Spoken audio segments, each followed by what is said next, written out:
Welcome everybody on the first episode, the first time ever that I'm going to have a guest with me. And I'm not gonna lie, I'm excited. That's my first guest. How you doing, Malika? I'm doing good, Loic. How you doing I'm today? doing fantastic. I'm excited. I'm pumped. So I'm just gonna give a little context about our guest. And we have a special guest today. Her name is Malika Barro. She's from the same country as me, Ivory Coast. And some people will call her an entrepreneur, some people will call her a philanthropist, or even an activist. And I think that the best description of her is, Black excellence for women. Like for a little girl back home to look up to her and be like, I want my dream to be accomplished. I want to, launch my company. I want to be educated. And I feel like that's how I felt when I was asking you to be a guest. And you got two companies. You got the a business and profit one, like the Coney Spices, and you do have a non-profit called Backback Girl Nation. And you're gonna talk about both today with us. And again, I think the domain is really glad to have you, and thank you so much. So let's go. Who is Malika Barro for people that don't know you? Because I did some, I've been creepy. I went on LinkedIn. I've been everywhere. I'll be like, I want to know who she is. But for people that are listening tonight, who is Malika Barro? Malika Barro is a 22-year-old, college grad. I recently graduated with my bachelor's degree in supply chain and logistics. I'm currently pursuing my master's in healthcare administration because I wanted to work with other big nonprofits like like the Red Cross or the United Nations. Um, yeah, I'm passionate about culture, food, um, human rights, women rights. Right. So yeah, pretty much love laughing. And how you ended up in America? Because you're from Ivory Coast. So how you Mhm. end up in America? Funny story. My father and his wife back then both worked for the United Nations. Okay. So in 2011, 2 months after the Civil War back home, they decided to just bring me over here. When I finished seventh grade there, and I came here and I started going to eighth grade, and I've been here ever since. So yeah, Wait, what's seventh grade? seventh grade is Sinkim. Thank you. Okay, so you were in high school already. Yeah, Okay, yeah. and since you left, how did you keep up with Africa? Like how you keep up with your roots with the continent? I'm not gonna lie, it's hard. It's Yeah, really I know. hard. Like keeping in touch with that culture and those It roots, like is. you said, because the last time I was back home was in 2016. My mom is still back Wow, here. Like, I that's haven't a seen my mom long in 4 time. years. Yeah. Got you. But I would say I was able to like stay rooted through food. Really, that's I was able to recreate my mom's recipes. Wow, Every time like I had family and friends come over, I would make some like recipes from back home, and that was a way for us to connect to like our culture still. So that's yeah, I amazing. would say That's food. amazing. That's pretty cool. That's pretty good. It makes sense with the Coney spices, the culture. That's amazing. Let's go into the profit side. Entrepreneurship. I think the domain want to be this platform for people to inspire, for people to motivate us because it's not easy to keep up when you're an entrepreneur. It's hard sometimes because sometimes we start hard. We want to accomplish all those dreams, but we get tired in the middle of it. So can you tell us how the idea of Coney Spices came up? Which Hmm. kind of problems you were trying to solve? Because people need to understand that entrepreneur is solving problem. That's what we do.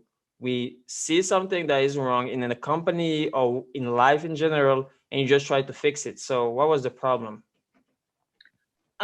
For me personally, like when I started Kone, and I'm just gonna like just give you like a simple idea of my journey.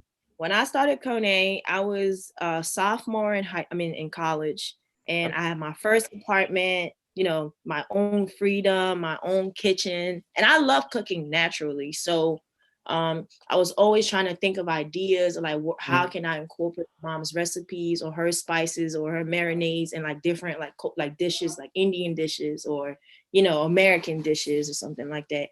So it started like that, and but I never viewed myself as an entrepreneur, to be honest with you. My sophomore year, again, like I said, I took my first entrepreneurship class.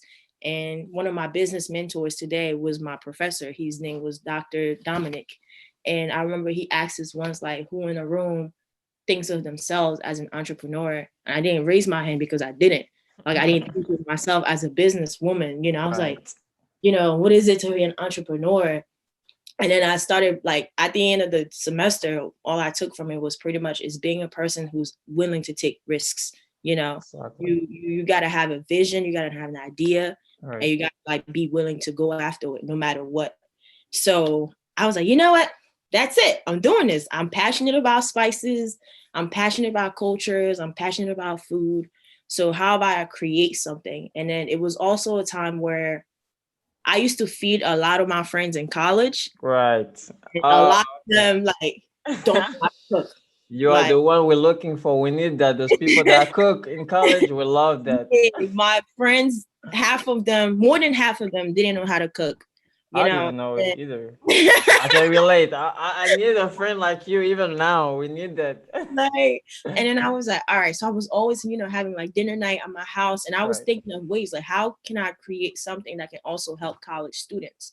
Exactly. So the initial idea for Konay wasn't even to be like a global spice brand. It was more so to be something that was going to mainly help college students. Like, how can I create something that when I get off my class at like 9:30 p.m., I can go home and make something quickly and eat and Right. be able to do my homework or like go to work after that. So it was my first prototype, I would say, because as a startup, like especially with products, what I learned in my entrepreneurship class was, make prototypes, Right. think of the idea, vision it, like envision it, and then bring it to life. Mm-hmm. So mine was like, all right, I'm just gonna make my mom's marinade. Mm-hmm. And Right. I was thinking, I was like, all right, Simple. I thought about it, Yeah. wrote it down, made like I went to 7-Eleven, I bought like these juice bottles, drank all the juice, used the bottle, Drink all the put juice. it in, put my spices in them, and then I was cooking with them, and my friends would come over and they would try it, and I would show them how I use it, and like Right. easy ways, and then like it was ways where you can like have like healthy eating too. It wasn't just like, oh, have like regular Right. chicken wings with them. Yeah. It was like you can make salads with them, you can make spaghetti squash with them. Like I experienced like a bunch of different like healthy recipes with Mm-hmm. just that alone. Right. So my friends started pumping me up. They're like, yo, like you need to start You need to selling do this. something They're about like, it. you need to start. I'm like, what you mean? Like, I don't know. Like, I still don't see myself as I just wanted to create something that would remind me of my mom and my Mm-hmm. country, really. And then they were like, nah, you need to sell this. Not to sound, racist or anything. They were like, the white people around here need it because we lived in South Like the Jersey. taste. I need some taste. Some of this hot Yeah. sauce. I Yeah. see. And then, Right. so I approached my business mentor, and then he was like, well, why do you want to create a product just for college students? Like, so many people can use that. Mm-hmm. And I was like, you know what? That's You're true. right. Like, like people who just got their first apartment who are not college students or like busy, like moms might need it too. So then now I was thinking, like, all right, I definitely need to create a product that like that regroups all that, like, that kind of like fixes those problems too. And then all right, I was like, all right, man. We're jumping in. So if I Yeah. can summarize for people that are listening, like I said, I think it was my first video. Like when you want to be an entrepreneur, you don't have to be fancy about the idea. You have to go for simple thing that you can see in your environment. So you saw a problem with college student and you started with a niche. It was really focused on those college students. Then when you took the first step, you can now open it up to people, to other people, because I think entrepreneur, when we see the small problem in our head, it feel like it's not a problem that a lot of people do have. But when you really jump in, you see that you can expand. Amazon started with bookstore, with like a small book. It was like, I just want to sell a book. Then today they're selling everything. I'm sure they got somebody in the back, like Walmart. They do sell everything. And I think it's important for African to understand that I know the continent have a lot of problem. We do not have access to technology like here, but we can relate to Asia. They started small and then they open up to like manufacturing, they open up to, selling services, technology. So thank you for sharing that. That's really great to for small business to see that you're not small. You're starting small, by you going somewhere you can expand. And Yeah. yeah, that's amazing. That Yeah. is amazing. And now that we talk about the profiting, you have a non-profit too. Mm-hmm. Let me say, Backpack Girl Nation. Mm-hmm. And I think, did you create that before, Konay? Yes, I did. I Okay. created it And before. you were already in America when you founded that, right? Mhm, mhm, So how you in the US, you left in 2011, you far from Tafiri, and you mhm, want to help those kids, those younger, and you're gonna tell us about, the objective, the problem behind it. But you wanted to help those girls have access to education, have access to book for them to, be educated. Because if you don't put your like this little girl in school, technically you're killing her dream.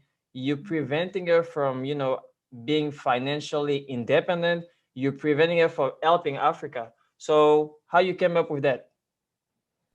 Um, how do I say this? I was born in Abobo, Okay. okay, Mm-hmm. and I'm 22 years old. So had you told me this like 20 years ago that I'll be sitting in the US with a spice business and a nonprofit, I would have told you you're crazy. I can relate. I'm from Wake. I'm from the Right? part inside. I know. Exactly. So Right. and like Crazy. being born in Abobo, with everything that happens in Abobo, it's like Mm-hmm.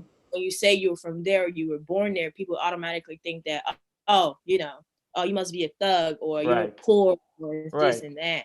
So I wanted to do something about that. And my education got me this far. My education like made it possible for me to start my business. My education made it possible for me, to get degrees and like Right. build a network of like incredible people.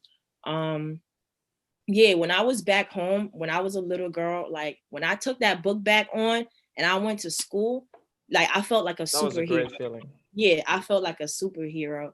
True. So I wanted to create that for other girls because I remember seeing kids going to school with like, this is why I named it Backpack Girls, by the way. I remember Mm-hmm. like going to school and seeing like little girls like using plastic bags as their book bags, Mm-hmm. you know. And I felt privileged to have like a regular book bag. And then I remember when I was younger, I was mad about that. But I was like, I wanted a yellow, you got me a pink one. But growing up, I'm like, wait, like I didn't even realize how privileged that was. True. And True. kids still went to school, even if they didn't have like regular backpacks. So and it's so important to promote and encourage like girls' leadership in education. True. My friends Anaya Lewis, I went to high school with her, and she started her nonprofit called the Yes She Can campaign. And Okay. it's pretty much a platform where young girls can share obstacles that they face and how they like, conquered them pretty much. And that really inspired me to create something for girls like that back home. I wanted to, create a platform where not only were we able to like train girls to be like, our new generation of leaders, but also like have them utilize their intellect or their education to like create themselves a business or help their community out. That's why our three founding terms, I guess you can say, is leadership, education, Right. leadership, and Mm-hmm. purpose. So yeah, pretty much, just to sum it up. There is an issue that we noticed in our society in Africa. Uh, People feel like you need to be old, you need to be much more older for you to teaching people. Like by example, me staying in front of a camera and trying to talk about entrepreneurs, there's people that be like, you know what, maybe you should try to focus on yourself first. When you're going to be 40, 50, 60, about to die, then you can teach, and people are going to listen to you. And I was like, that sounded a little bit stupid and ignorant, to think that because you're young, technically I've been around for 25 years. That's like a third of my life, and people want me to wait, for me to be, I don't know, like old to teach, to start a business. I need to go work for a big organization, have stability. So what can you tell young people to be like, you know what, you need to jump in. You need to stop doing like, I'm gonna do that, I'm going to do this. but you actually need to start planning while you're young, save money, have the network and jump in. Mhm. Um, my intake on this would be make a list of like what your passions are, Okay. because we all have like a lot of hobbies and things that we're interested in. I What worked for me was I made like a chart of what I like and what I don't like. And then I remember having a talk with my mom, and she was like, "That's a lie. You're going to school. Are you sure you want to do this and that?" And then I Right. talked about it to my dad. My dad is like a crazy entrepreneur. Okay. My dad would sit down with you for an hour and talk about like 10 different business ideas. Wow, I like that. So yeah, so he always got my mind going and all that. So I remember like when I talked to him, he was like, if that's what you're passionate about, Just do it. do it. Right. You know, there's no right time. And that's what I like about entrepreneurship. That's why when I go back to saying that being an entrepreneur is taking a risk, it was for me like there's no right time to to launch Konay. There was no right time for me to launch Backpack Girls. I just went off my intuition. It was in that time where I was like, all right, here's a problem that I'm facing. I see a lot of hungry college students. I see a lot of my international friends who didn't have like spices from back home at like Mm-hmm. their local Walmart or ShopRite, and then we had to travel all the way to New York or Philly to Mm-hmm. grab like traditional food. So how do I create something right now when I see the problem right now? To me, it wasn't all right, I see this is an issue, I'm just gonna worry about it 10 years from now. Yeah. It was like, all right, what do I do right now? And yeah, my advice would be you're never too young, just take the risk. it, Okay. it would be take the risk, yeah, for sure. I like that. I don't want to interrupt, but I just saw your hoodie and the entrepreneur, the new athletes. And I think yesterday I was making content about exactly that. I was like, entrepreneur look cool now. Like with Zuckerberg, Bezos, then go to everybody is like, you know what? I'm gonna focus on entrepreneurship and make money. So Mhm. what you gonna tell them about that? About the fact that they need to be patient. Money ain't coming at the beginning. You're spending, but it's not coming in first. Why you need Yeah. Yeah, I got this hoodie from Farfin Wear. Like you Okay. said, it says entrepreneurs are the new athletes. And yeah, just like an athlete, when you start playing a sport, you don't become the MVP on the No. first try. Mm-mm. You gotta keep practicing and practicing and No. practicing. And you're gonna lose games, you're gonna win games, you're gonna get hurt, you're gonna miss chances, but it is what it is. You get back up and you keep going. So that's why I always Exactly. like the mindset of like comparing entrepreneurship to being an athlete. Um, it's not easy. When I first started, let me tell you, Mm. and this is why I said prototyping is so important because when I first launched Konay, which was in February 8th, it was all in like glass bottles. Right. I was like, I want to create a brand that's like also eco-friendly. Yes. So I use glass bottles. Sustainability. And, Right. yeah. And I quickly learned that first of all, it's very expensive to ship. It's Yep. very expensive to buy. And it Oh, that's true. I breaks. never think about that. Yeah. Yeah, it breaks. So I like my first try, I noticed that I spent more money into the spices that I made. But I was still happy because people still bought them, people still gave me good Yeah. reviews. So Yeah. to me, it was a good feeling. Like even though I didn't make any money, I was still happy to like get my product out there and get reviews. I'm sure. The second try, I didn't like the new packaging. Mm-hmm. So it was a constant state of like reviewing, my business plan, reviewing what I want to do. It wasn't until like 4 or 5 months ago I added like a philanthropic part to my brand where with every sales we make, we take 10% off because during the next 10 years, we're trying to raise $10 million and fight world hunger. Wow. So I love that. yeah, being a star. This is why I feel like this is my chapter one. I Right. enjoy It every is. part of it. Yeah, I'm like like consistently like reviewing everything I want to change. Like, what do I want to better? What do I want to add? Do I want to change this? Do I want to change that? I love Because that. like I just started, I'm learning, I'm having fun with And it. you're That's the most young. important. And you're young. That's what Yeah, people don't have fun understand. with it. Like we have all those years to fail. There's Mm-hmm. nothing to be scared for. We're Yeah. living in the best period of our life, the livelihood, like, we're gonna live a long time. we not gonna die of toothache. You know what I mean? It's not like 100 or 1,000 years ago.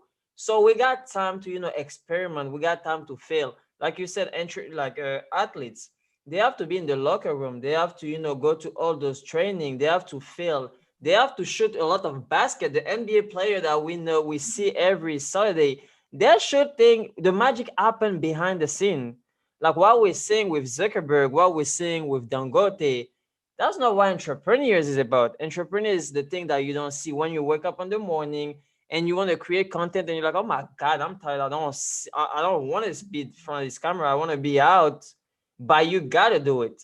So that's those Mhm. moments that I need African entrepreneur to understand that, it's great. The money that come with entrepreneurship is great. The networking, the followers, if that's your goal, it's good. But what you're gonna learn, I feel like that's valuable. That's the most Mhm. valuable thing, and that's why I wanted to add to that. Yeah, Let's for sure. go. And like back home, we have like a lot of hustlers back home. And then We that's one thing. Like you can be a hustler and you can be an entrepreneur. That's very different too. A hustler, which are just trying to how make quick money here and there. Like a right. hustler is somebody, in my opinion, Mm-hmm. everybody got different like Right. ideas of, but to me, it's somebody who's like ready to make quick money and they be like, all right, I'm done. On to the Exactly. next thing. Boom, boom, boom, boom, quick cash. Okay, I'm done. Right. On to the next.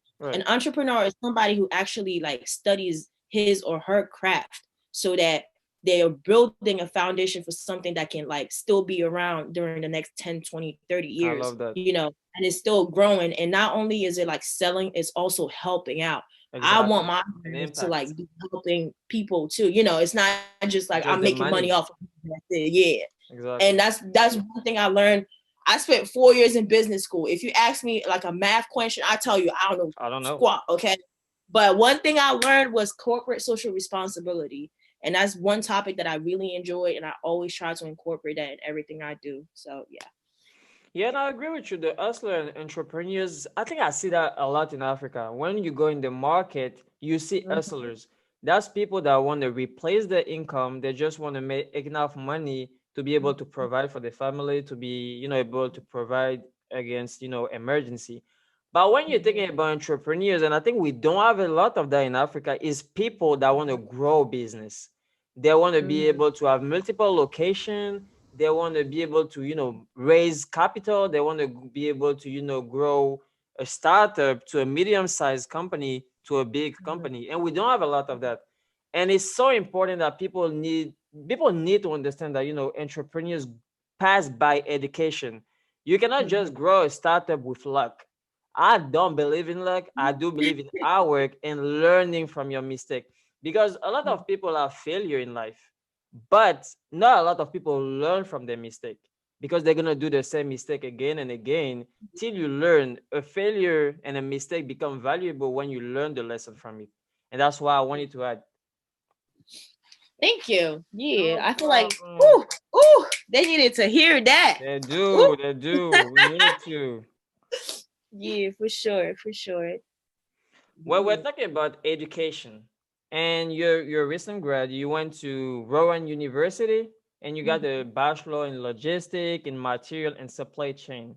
So mhm, that brings me a question. Since we're talking about education, how your education are being a key, for success for Konay, for a mhm, nonprofit, because supply chain is important, is a vital part of every company. And I'm sure for Konay, being able to have those spices, ship them, be able to schedule everything around, because it's just not making those spices. They have to go to the customer, the mhm. accuracy behind that, because that's how you keep a customer. If there is no customer service, if there is no all the thing around the product people don't think about, but when you mess up, they remember about the fact that you messed up. So Mhm. how your education help you with that? Um, yeah, my education is probably what helped me set a frame for what I wanted my brand to be. Okay. Going to business school really is what helped me, plan out what I wanted my brand to be.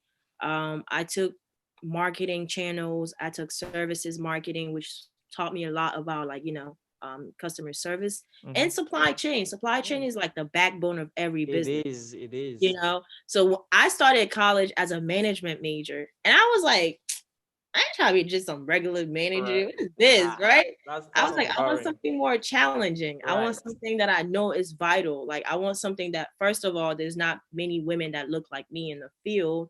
And True. second, something that I know when I'm done graduate, they're going to need me right there. It's like, and supply chain happened to be one of those fields It that was like is. high in demand for like people to work, but, it was low in supply. So I was like, yeah, I'm just going to do supply chain. And I ended up learning about like different, from like the manufacturing process to the distribution process to like the um end users and all that. So my education literally helped me like create the skeleton for my business, if that makes sense, Right. because of like the different aspects of a business that I studied. I was able to apply that knowledge to what I wanted to create for myself. So I'm like, Exactly. all right, I know that in Wow. services marketing, it was like customer service is very important. Right. You gotta build relationships. Like, you gotta like be able to have the type of relationship with your customers where it's not transactional, it's more relational. So Right. that was one thing I, incorporated into Konay. Supply chain, it was like just in time or like, you know, manufacturer to like order Mm-hmm. or whatever. So it was like a bunch of, going to business Of school. I said, knowledge that you wouldn't have without going to school. So it wasn't a waste of time. And that's what I was telling my friend. I was like, I do understand that in America and US, education is costly. It's a lot of student loans that some people regret with time. Education is still a valuable tool, despite the fact that you maybe not gonna get a job. If you went to a good university, if you put the work, if you really learned about things, I'm mm-hmm. sure that education is still have a value and can help you, even if it's in entrepreneurship or something.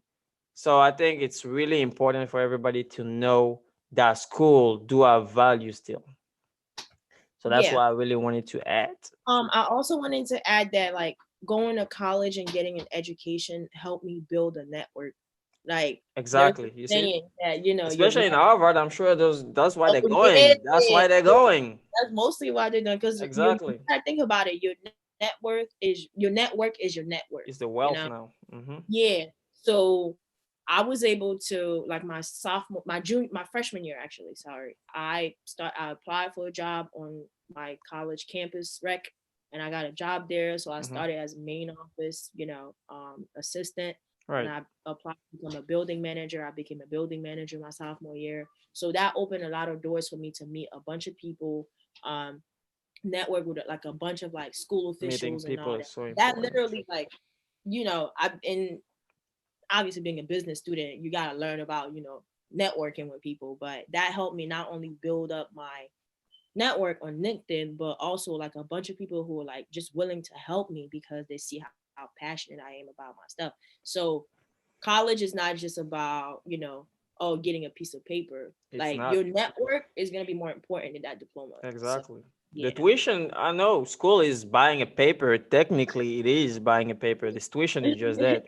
But it come with a lot more to the story than just this paper. And thank you for You got to be saying that. willing to like Learn. get that out of school though, And you because if need to put you go the effort for that. Nobody gonna do it for you anyways. yeah, if you just go for that piece of paper, you're only gonna get the piece of paper. If Exactly. you You're go gonna out get the there and get knowledge, but out nothing there, else. yeah, for sure. Right. Yeah, be willing to do that. I Yeah. love that. Well, let's talk about something that is not really related to Konay or the nonprofit, but is really related to entrepreneurship. Mm-hmm. Self-awareness. I'm a big believer in self-awareness. I'm a fan of Gary Vee. So he's always saying that people need to know themselves, because if you don't know yourself, if you didn't, put enough time on making mistake, you didn't try enough thing, you may be gonna get stuck in, a routine, and you may, sacrifice your happiness. But when you're not self-aware, when you launch a business, there's naysayers, like people that are called the noise. I personally like to call them the noise. They're always saying, I want to launch a podcast. Loic, why are you going to launch a podcast? There is 1,000 podcasts already. Okay. I'm going to launch a YouTube channel. Oh my God, there's a million of them. I'm like, okay, well, I'm going to school. I graduated with a class that is like maybe like 10,000 persons. So I don't need to go to school. People are always going to be negative.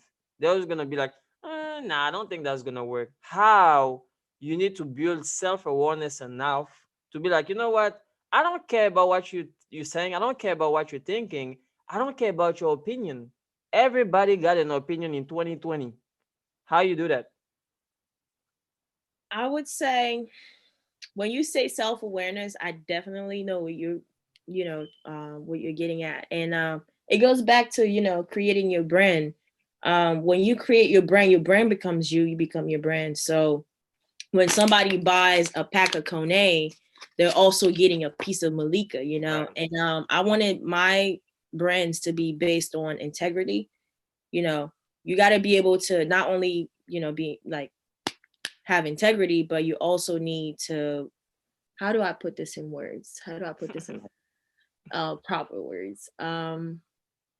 You got to be able to hold yourself accountable, I love that. because, if anything happens, you got to, like, you can't just blame it on someone else. You You can't be like, can't. oh, it was, it was the post office Yep. mistake, or it was, it was Pointing this, fingers is so you know, easy. yeah. Pointing fingers is so Mhm, easy. It mhm. is so And easy. yeah, it goes back to the subject of being self-aware, because when you are like your own person, you're aware, and then you learn like the mistakes and the lessons you were supposed to learn, and then something like that happens, you stand like in your own shoes, and then you take responsibility for what you have to take responsibility for. So I would say, like you said, your brain is you. So if you're unshakable, your brain is going to be unshakable. People are going to talk regardless, but you They got to will. They will do it. never stop. Till you Yeah, succeed, then they're all gonna act like, yeah, they I knew you were about to succeed. I'm like, okay, okay, sir. Okay. yeah. Yeah. Like you got to do it for you. At the end of the day, you got to be aware of your talents. You got to be aware of like the quality, the products you're trying to bring out there, and that's it. People are gonna That's tell it. you you're gonna have like 10,000 competitors. So what? You're you. Right. You're you. So there's no, and Exactly. on one planet there's no two you. So yeah.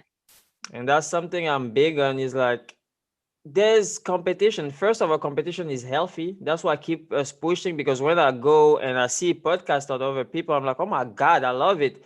But I'm like, I'm not scared of it. Like, we're not competing for the same kind of person. You got your own niche that you need to focus on. There's still gonna be customer out there that are gonna try to buy your product despite competition. People need to realize, especially in Africa, for my African brother, competition is not devil thing. It's not like I see a lot of people be like, you copying on this guy. Well, I'm trying to be better than him. I'm not trying to copy him. I'm trying to be better than him. And there's a spot for everybody. So if you put the work, if you don't point finger, but you point thumbs to be like how I can do better because I haven't been consistent, I haven't been putting content out there, but you need to point fingers like the term to be like I did. It's not like their fault. So African people need to be, like you said, be self-aware enough to be accountable about the decision Mhm. that they choose to do. Yeah, and a lot of us do like to point fingers. Oh, we Yeah, do. a Well, lot of us we do like, all do. It's yeah, easy. It's so easy to do it. yeah. So, like you Easy. mentioned, being able to be self aware, and like, choosing the fact, like choosing that, to choose that you're wrong, but also choosing the right decision, like making the better decision after, is what matters. Yeah. True. And how you feel about Africa? I know you haven't been there for a second, but with all those, civil right movement happening in Africa, and people are scared, they're like, you see, that's why you shouldn't be opening a business for African because there's war, there's terrorism, there's all of those pictures that people in the world, are just, putting out there, like, in the media, are just, telling a bad story about Africa, how, despite all of that, you think that it's important for people to, stay focused on the fact that Africa gonna get better? It's just simple. Africa is better. Okay. Okay. Africa is in the state it is today because it's overexploited. True. We're not underdeveloped. Everything around the world like revolves around our resources. So I blame the media. Right. When I first came to the US, people asked me if skinny jeans were new to me. People asked me if we Oh were my in the God. 50s, and I was like, some girl came up to me and she was like, so like, did you just wake up one day and it's like giraffes and like elephants everywhere. And I was like, are you serious? I didn't even speak English. So in my broken English, Yeah. I'm trying to make sense. Like, did I You're trying just to fight back. Did I hear that did right? I, did Oh I just my God. I think I just lost half of it in like translation. I'm just gonna blame it on the translation, you know. And Oh my my God. my thing is like there's so much talent and potential in Africa. There is. There is. And part of it is for us to go back there and bring the knowledge that we acquired here and Mm-hmm. apply that back home, because like you said, the lack of like access to technology is one big thing, It because is. e-commerce could be booming back home You can. if we had the opportunity to. If we had the infrastructure Yeah, and the technology and yeah. qualified people, it would be amazing. That's right now Everybody it's on Facebook. 1.3 billion people, and it's gonna double in the next 100 years. It's gonna be 2 billion people ready to buy, with a middle class that is growing faster than anywhere in the world. Mm, Is reforms going on in the country. There's more safe business. It's safer to do business in Africa than it is in Russia. There is so much indicator for macroeconomy that Africa is moving forward. But I hate that African people are still thinking that everything is bad over there. And when you talk to them, they're telling you that you shouldn't do that. And if Africans are not able to, you know, help, like tell people you need to come over there and invest, we're gonna do it. We're yeah, still gonna export all our goods to, Europe, Asia, and we're gonna get a small percentage. But if we put our brain together, like Dangote said, and manufacture, there's so much money to be made by African and for African, for the next generation of African. And I'm mhm. so mad. Well, I'm not gonna get on people and they'll be like, they're easy yelling at us, but you all need to understand that there's potentiality and stop saying bad things about Africa. My thing is also like Africans need to stop thinking that we need to go abroad to, find better. Oh, that's another. Ooh, You know? the And that's one immigration thing. thing. And when you think like, the migration situation where like Africans end up dying in this like Yeah, I saw a video last um, time. It was pretty bad. at sea, and you know what I mean, just to get to Europe, because they think once they get there It's it's gonna be better, but better. with reality we all know how it is out here. Okay, we It all is. know how it is out here. We all out here grinding. Nothing Right. comes easy to you. Like money Mm-mm. doesn't grow on trees here. Especially when you're coming from the bottom, it's so hard to get Exactly. up. And then for us, like international students, when we come here, we start from the bottom. I'm We sorry. do. Like we really, We got so we much restriction. It yeah, is hard. yeah. Yeah. So I'm thinking, think about it for a second. What if was, people from here going back home? They would be starting from the bottom. And most of the time, they'll have more chances of like They'll being more right. successful there than we are here, because it's more lax there with like It the is. immigration laws than it is There here. is almost none. There's no None. restriction for them because they're richer. When you see Lebanese people, when you see people from Europe going back with all the resources, the money, and they got the pie for themselves. Because when you go in all those Lebanese, restaurant and everything, they are handled by the white people, and everybody on the floor is black, and they're making all the money and they're just giving some change to Africans. And I think that's why we need to just change perspective on running the business by ourselves for our people and give back to the community. It's so important to finance other businesses, finance other people's dream, because in like that's the first thing you learn in economy, is like the invisible hand. When you're helping somebody else growing, is going to be some benefit for your company. Like you were saying, corporate responsibility is a big issue in Africa. And I feel like those big businesses should be taxed to finance other people, because there's so much non-access to credit in Africa. Financing a project in Africa is hard. It's not like here when you can swipe a credit card, you can meet a banker, you can have an angel investor. It's hard for African to raise capital. For sure. It I is agree. hard. I agree. So let me give you the floor now for the last question of the night, the powerful ending message that we're waiting from Malika Barro, for like the African diaspora, for Africa.